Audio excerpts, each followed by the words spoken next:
What is resonance? The official definition of resonance is the delocalization of electrons through many different structures. For example, if we take a look at benzene, the structure we are looking at now is what benzene looks like in a single moment. It is like taking a snapshot, but in reality, the electrons are constantly moving around.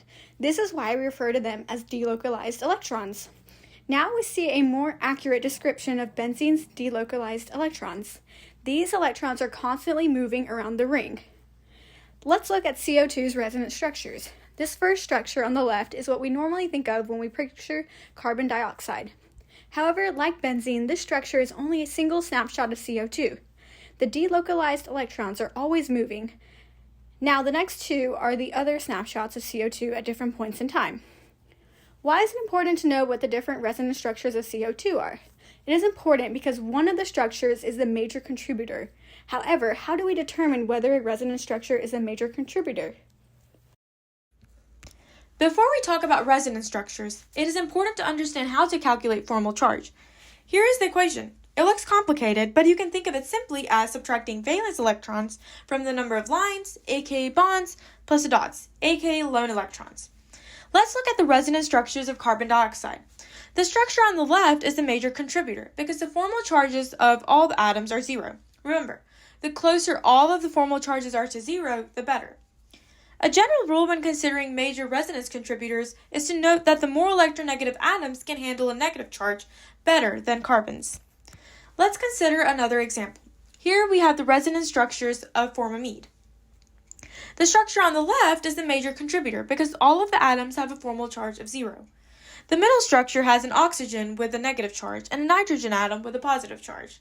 You should note that oxygen prefers to have two lone pairs and likes to be doubly bonded, while nitrogen prefers to have one lone pair and likes to have 3 single bonds. But in the case where this cannot happen, refer to the previously mentioned general rule. The last structure has a carbon atom with a positive charge.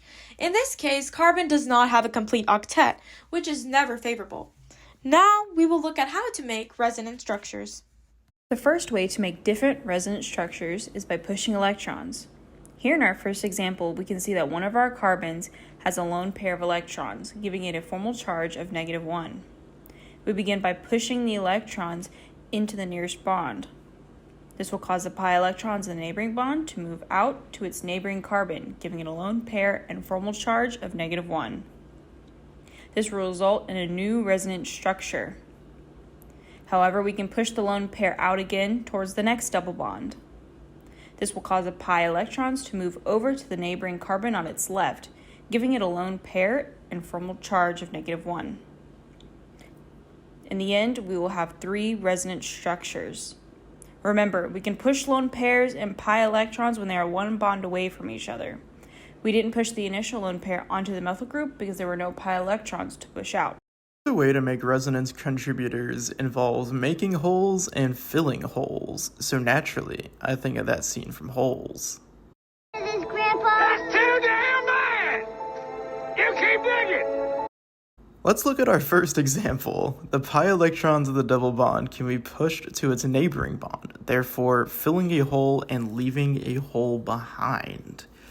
We can continue pushing electrons by pushing one of the lone pairs on the oxygen to fill the hole, leaving a positive charge on the oxygen. Once you have all of your resonance structures planned out, you must decide which is the major contributor. In this case, it would be the first one because the carbocation is tertiary, making it the most stable formation. Chemistry Cat says stop. Here's some examples for you to try. Remember, keep digging those holes.